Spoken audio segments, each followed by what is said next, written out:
Este carro é falso, sussurrou Sofia ao multimilionário, e com esse único suspiro destruiu a mentira mais cara da história do automóvel. Supunha-se que o leilão de carros clássicos de Cascais fosse o lugar onde os sonhos se tornavam realidade, onde máquinas de milhões de euros encontravam um novo lar entre os ultra-ricos. Mas de pé à sombra de um reluzente Ferrari 250 testa-roça de 1957, Sofia Rodrigues, de 16 anos, sentiu que os seus dedos calejados detetavam o que 200 dos colecionadores mais ricos do mundo não conseguiam ver. A casa de leilões fervilhava com o tipo de energia que apenas quantias obscenas de dinheiro podiam gerar. Homens com fatos de milhares de euros sussurravam ao telefone com a arrogância despreocupada de quem compra propriedades como outros compram café.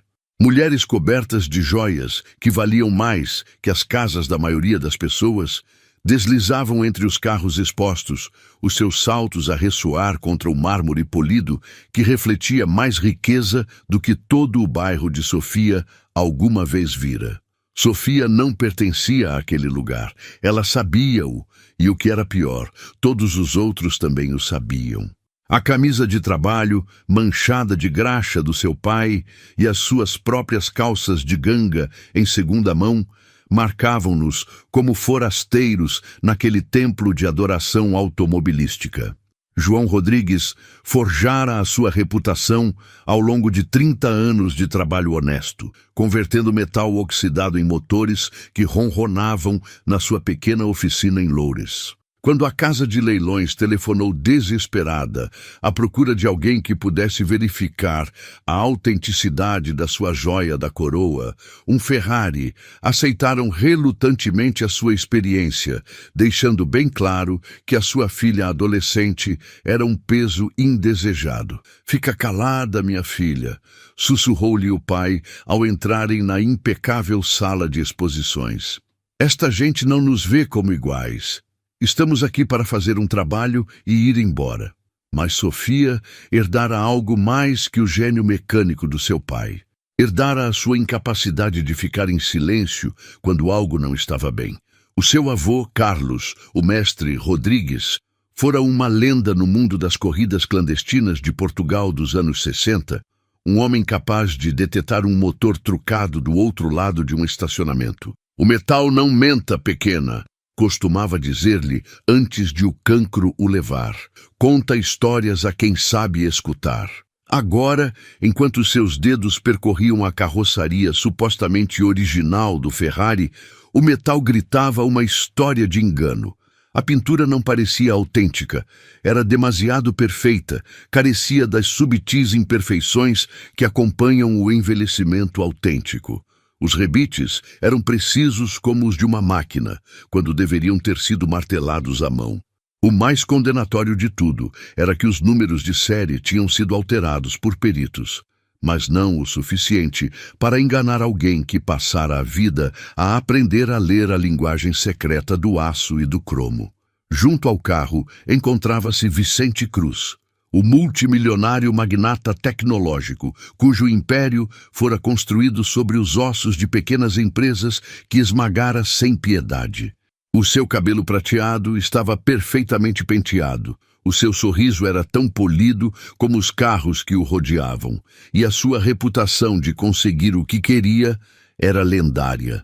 Naquela noite, queria aquele Ferrari e estava disposto a pagar 12 milhões de euros pelo privilégio de possuir o que considerava a realeza automobilística. "É uma máquina preciosa, não é?", dissera Cruz ao aperceber-se de que Sofia estava a inspecionar. O seu tom transmitia a calidez condescendente que os adultos reservam para os miúdos que consideram invisíveis. "Há 15 anos que procuro este carro em concreto. Vai ser a peça central da minha coleção." Os seus olhos refletiam a satisfação de um homem a quem nunca tinham dito que não, a quem ninguém importante alguma vez questionara o critério. Foi então que Sofia se inclinou para ele, com uma voz apenas audível, acima do murmúrio da sala de leilões, e pronunciou as palavras que mudariam tudo. O rosto de Cruz ficou paralisado. O seu sorriso ensaiado desvaneceu-se quando a acusação dela o atingiu como um golpe físico. À sua volta, o leilão continuava com a sua dança elegante de riqueza e desejo, sem se aperceber de que uma adolescente com roupa em segunda mão acabara de desmascarar a maior fraude na história dos carros clássicos. A questão não era se Sofia tinha razão sobre o carro. As suas mãos nunca mentiam. A questão era se um multimilionário escutaria a filha de um mecânico ou se a verdade ficaria enterrada sob o peso do dinheiro e da influência. A reação de Vicente Cruz não foi a que Sofia esperava. Em vez de raiva ou negação, o seu rosto transformou-se em algo muito mais perigoso: interesse calculista.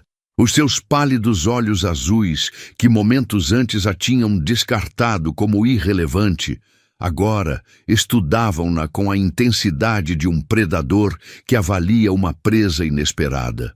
A mudança foi tão repentina e completa que Sofia sentiu a sua confiança vacilar pela primeira vez desde que tocara o metal fraudulento do Ferrari.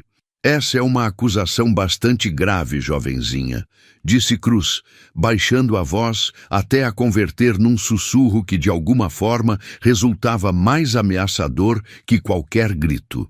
Tens ideia do que estás a sugerir? À sua volta, a casa de leilões continuava com o seu elaborado teatro de riqueza, mas Cruz criara uma bolha invisível de tensão que parecia separá-los do caos resplandecente. Estás a afirmar que a Rocha Leilões, a casa de leilões de automóveis mais prestigiada de Portugal, foi enganada por uma falsificação? Que 200 colecionadores peritos, incluindo eu próprio, foram enganados pela filha de um mecânico de 16 anos de Loures? A forma como disse filha de um mecânico fazia soar como uma doença. Sofia sentiu a familiar queimadura do preconceito de classe. O mesmo tom que ouvira nos orientadores que assumiam que nunca chegaria à universidade, nos dependentes que a seguiam pelas lojas, em 1000 pequenos cortes que lhe recordavam diariamente que o seu código postal definia o seu valor no tácito sistema de castas português. Mas Cruz não terminara a sua dissecação psicológica. Gastei mais dinheiro em restauros de carros do que a tua família verá em 10 vidas, continuou, aproximando-se até ela poder cheirar a sua cara colônia misturada com o aroma do couro e do dinheiro antigo. Consultei os próprios historiadores da Ferrari em Maranello. Fiz examinar este carro por 3 peritos independentes.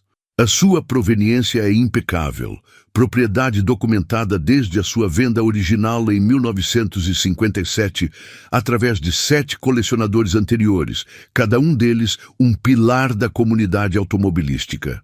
O que Sofia ainda não podia ver era o jogo mais profundo que Cruz estava a jogar. Vicente Cruz não construíra um império tecnológico avaliado em 40 mil milhões de euros, aceitando desafios à sua autoridade, especialmente de adolescentes que lhe recordavam incomodamente as suas próprias origens humildes. Nascido como Vicente Souza, num subúrbio do Porto, saíra a rastejar da obscuridade da classe trabalhadora, aprendendo uma verdade fundamental. A percepção era mais valiosa que a realidade, e manter essa percepção requeria esmagar qualquer um que ameaçasse expor as contradições. O Ferrari não era apenas um carro para Cruz, era um símbolo da sua transformação de filho de um operário fabril despedido a um homem que podia permitir-se a realeza automobilística. E mais importante ainda, era a peça central de um plano muito mais amplo. Cruz estava a assambarcar discretamente o mercado dos Ferraris raros, inflacionando artificialmente o seu valor mediante leilões cuidadosamente orquestrados e uma cobertura mediática estratégica. O seu plano era assombrosamente simples: criar uma bolha no mercado dos carros clássicos e depois vender em curto as suas próprias posições quando a bolha rebentasse, ganhando milhares de milhões com o colapso de um mercado que ele próprio manipulara desde dentro. Pareces nervosa, observou Cruz, ao notar que as mãos de Sofia começaram a tremer. Talvez queiras reconsiderar a tua declaração. Os erros acontecem quando saímos do nosso âmbito.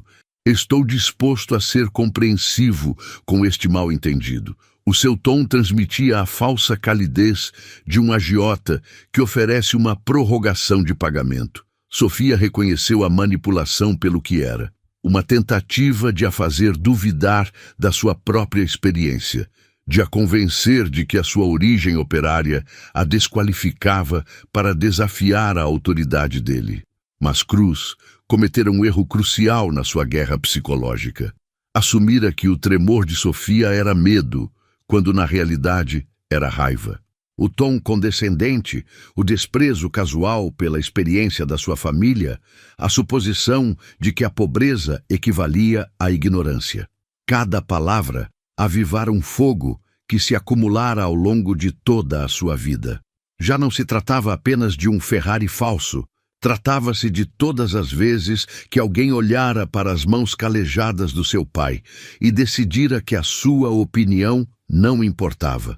Todas as vezes que alguém falara mais devagar ao ouvir o seu apelido, todas as vezes que o sistema tentara convencê-la de que o seu lugar era ficar calada e agradecida pelas migalhas que os poderosos decidiam atirar-lhe.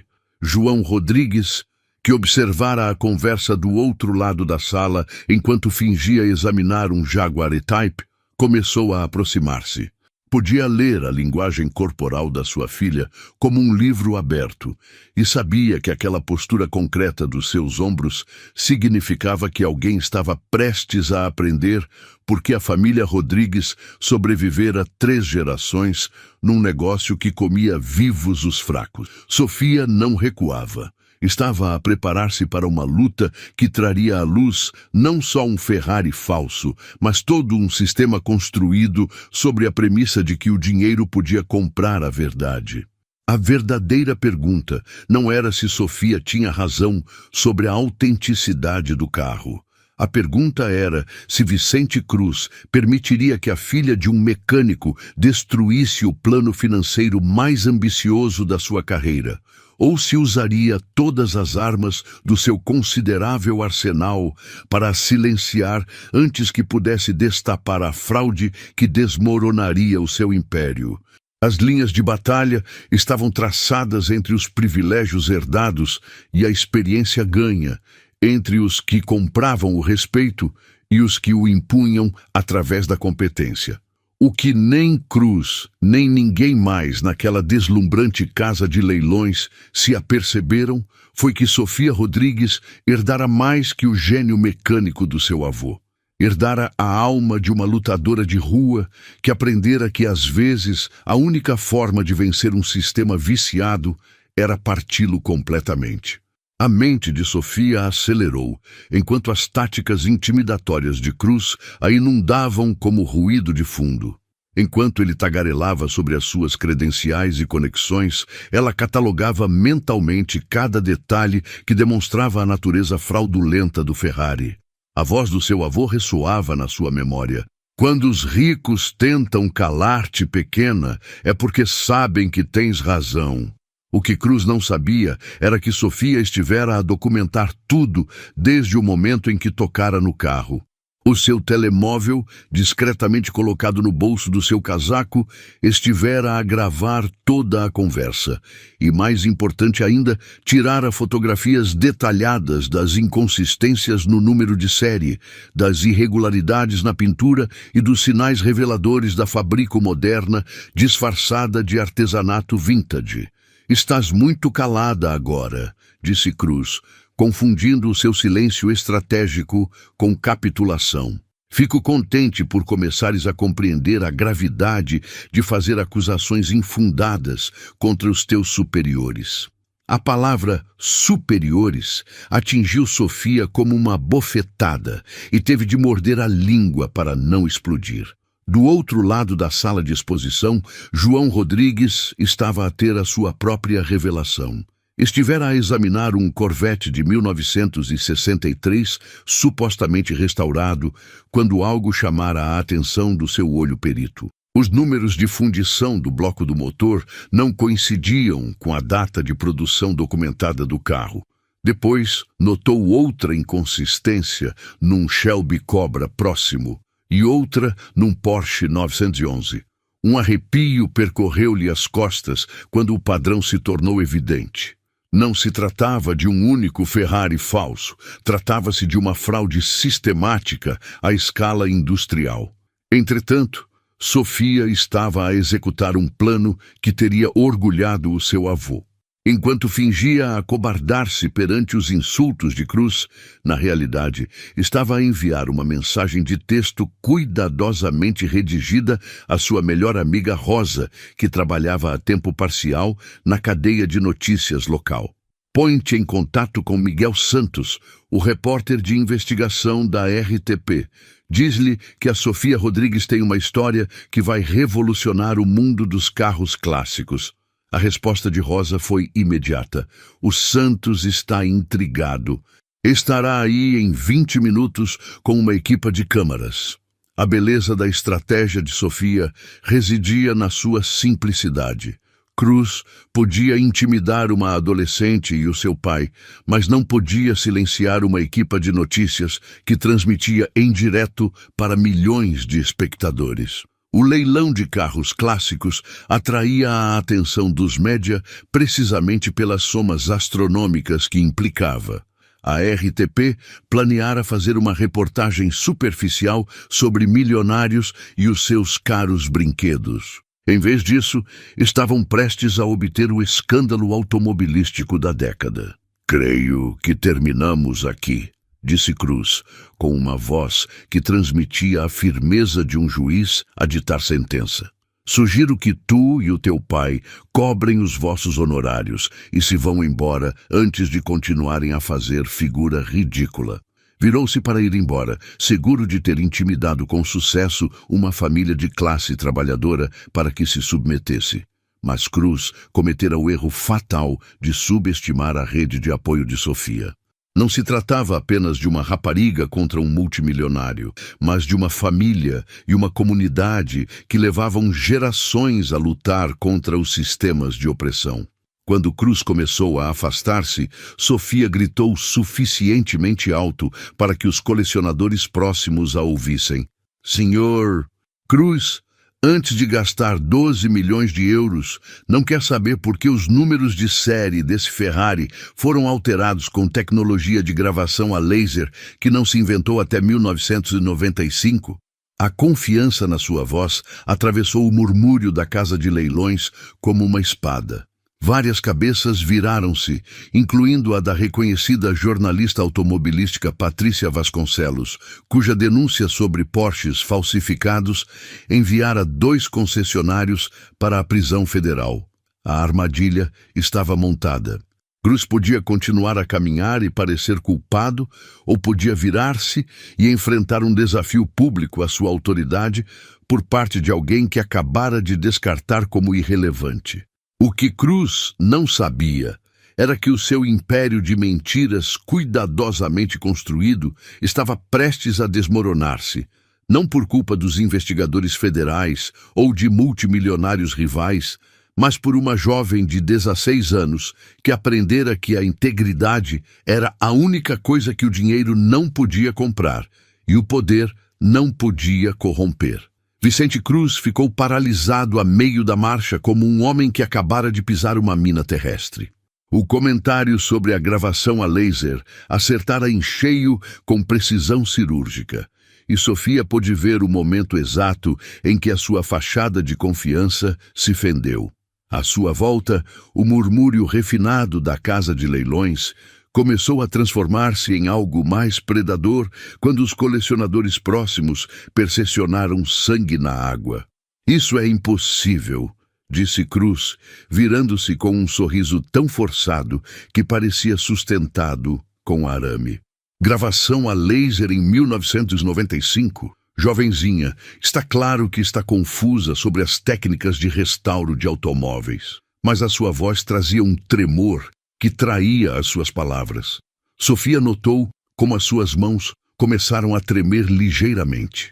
Foi então que Miguel Santos irrompeu na casa de leilões com a sua equipa de câmaras, cujos equipamentos atraíam os olhares da elite ali reunida. Santos era um repórter tenaz que lavrara a sua reputação denunciando a corrupção em Lisboa, e a mensagem de Rosa sobre uma mecânica adolescente que desafiara um multimilionário intrigara-o o suficiente para abandonar os seus planos de jantar. "Senhor Cruz!" gritou Santos com uma voz que atravessou a casa de leilões como uma motosserra atravessa seda. "Miguel Santos, RTP Notícias. Estamos a investigar as acusações de fraude sistemática no leilão desta noite. Importa-se de comentar as afirmações de que vários veículos aqui presentes contêm documentação falsificada?" O efeito foi instantâneo e devastador. O rosto de Cruz passou de mostrar um desprezo confiante a um pânico mal controlado. Os outros colecionadores, que momentos antes estavam dispostos a licitar por milhões, de repente interrogavam-se se estavam prestes a tornar-se cúmplices de uma fraude. Com as câmaras a gravar e a atenção do público fixa no drama que se desenrolava, Sofia deu um passo em frente com a confiança de alguém que herdara 3 gerações de experiência mecânica. O número de série deste Ferrari foi alterado utilizando tecnologia que não existia quando se fabricou este carro, anunciou. A pintura contém compostos que não estavam disponíveis até a década de 1980 e os padrões de soldadura mostram uma precisão mecânica impossível com o equipamento de 1957. Cruz cometeu então o seu erro fatal ao optar pelo ataque em vez da retirada. "Isto é ridículo", rosnou, perdendo por completo a sua compostura de multimilionário. "Não vou receber lições sobre a autenticidade dos automóveis da filha de um mecânico que provavelmente aprendeu tudo o que sabe em vídeos do YouTube." O insulto classista flutuava no ar como um gás venenoso, e Sofia pôde ver como vários colecionadores se encolheram perante o preconceito evidente na sua voz. O que Cruz não sabia era que o seu desabafo acabara de ser retransmitido em direto para 3 milhões de espectadores, e as redes sociais já estavam a explodir com clipes de um multimilionário a atacar uma adolescente. João Rodrigues deu um passo em frente, a sua tranquila dignidade em franco contraste com o colapso de Cruz. "Senhor Cruz", disse com o seu português pausado, que transmitia a autoridade de 30 anos no restauro de automóveis. "A minha filha tem razão, mas há algo mais que deve saber." Tirou o telemóvel e mostrou as fotografias que tirara. "Não se trata apenas de um Ferrari. Conto pelo menos 12 veículos neste leilão com irregularidades similares. Isto parece ser uma fraude organizada à escala industrial." A casa de leilões mergulhou no caos quando os colecionadores começaram a exigir inspeções imediatas. A equipa de câmaras de Santos capturou cada momento, enquanto o mundo cuidadosamente construído por Cruz começava a desmoronar-se à sua volta. O multimilionário, que passara décadas a construir um império baseado numa percepção fabricada, via-o desmoronar-se em tempo real, derrubado por 2 mecânicos de Loures. "Não tens ideia do que fizeste", espetou Cruz a Sofia, deixando finalmente cair por completo a sua máscara. "Vou destruir a tua família. Vou assegurar-me de que o teu pai nunca mais trabalhe nesta cidade." "O que vai fazer?" interrompeu Sofia com voz firme como granito. "Processar-nos por dizer a verdade? Ameaçar-nos por expor a fraude? Força, Sr. Cruz. Toda a gente está a ver agora." E efetivamente assim era. A transmissão em direto de Santos tornara-se viral, com milhões de pessoas a ver uma adolescente de classe trabalhadora a enfrentar um multimilionário que acabara de revelar a sua verdadeira natureza perante as câmaras. As consequências foram rápidas e impiedosas. Poucas horas depois da emissão de Santos se tornar viral, os investigadores da Polícia Judiciária invadiram a sede da Cruz Technologies, enquanto os contabilistas forenses começaram a analisar o que se conheceria como a maior fraude automobilística da história de Portugal.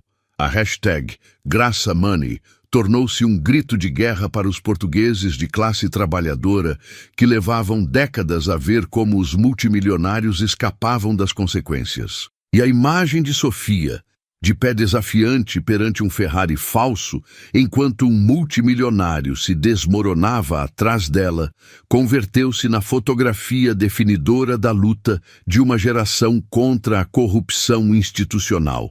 O Império de Cruz desmoronou-se como um castelo de cartas num furacão. A investigação da Polícia Judiciária revelou que a sua fraude automobilística era apenas um dos tentáculos de um enorme polvo financeiro que incluía manipulação bolsista, evasão fiscal e tramas de suborno que remontavam a décadas atrás. A mesma arrogância que o levara a descartar a experiência de uma mecânica adolescente também o tornara descuidado ao apagar os seus rastros digitais. As suas comunicações encriptadas, que detalhavam planos para manipular os mercados de carros clássicos, enquanto apostava contra os seus próprios investimentos, converteram-se em provas judiciais que o enviariam para a prisão durante 37 anos. Mas a verdadeira reivindicação chegou quando a própria equipa de autenticação da Ferrari voou de Maranello para examinar o carro em disputa.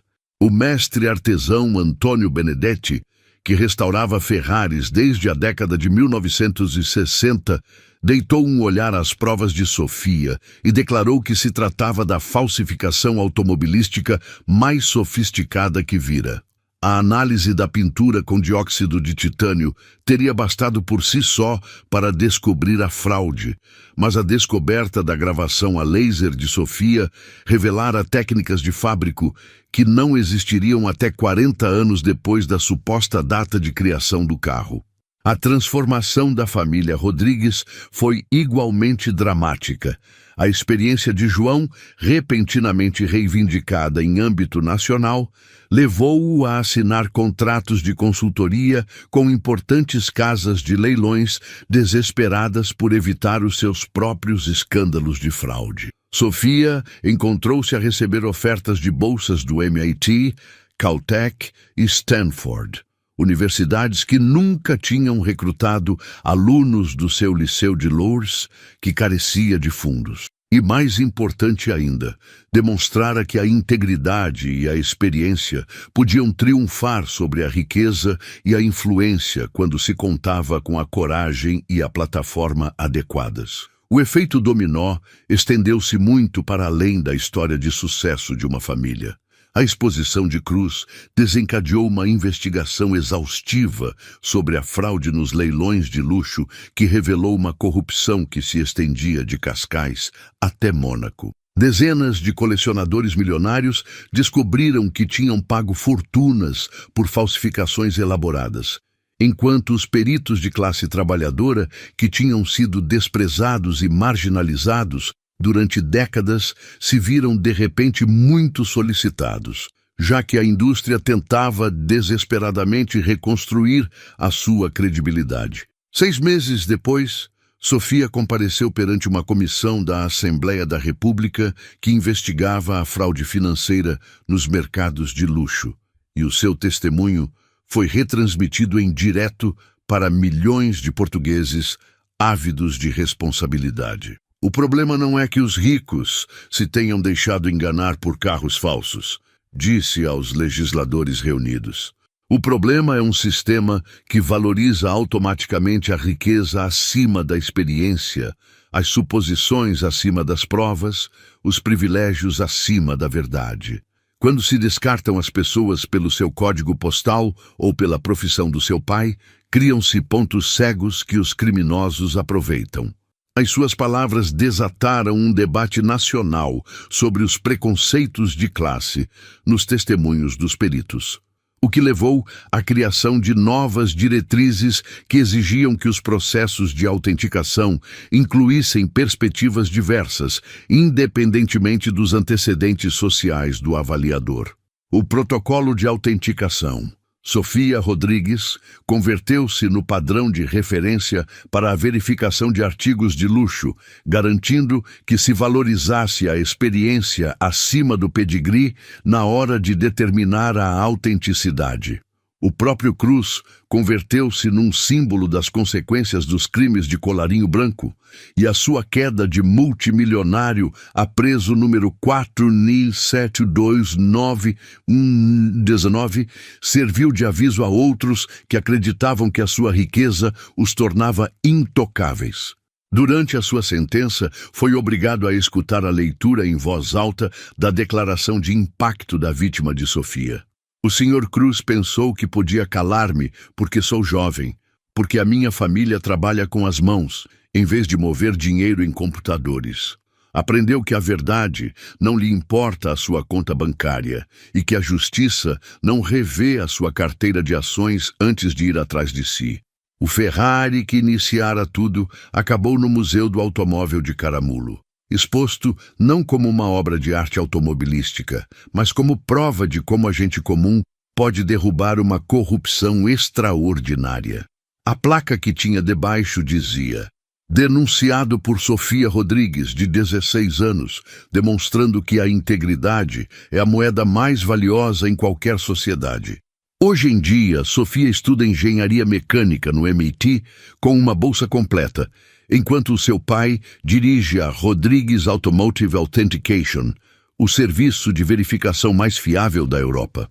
A sua história converteu-se na prova de que em Portugal, quando o sistema funciona corretamente, uma adolescente com as mãos calejadas e um coração honesto ainda pode derrubar um multimilionário cuja única experiência era comprar a sua saída das consequências. A lição ressoou muito para além do mundo do automóvel.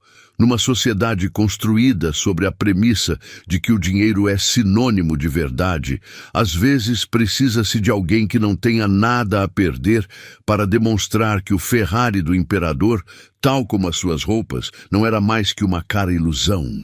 E se esta história de Davi derrotando Golias demonstra que a verdade e a coragem ainda podem triunfar sobre a riqueza e os privilégios, há inúmeras histórias de pessoas comuns que fazem coisas extraordinárias quando se recusam a permanecer em silêncio perante a injustiça.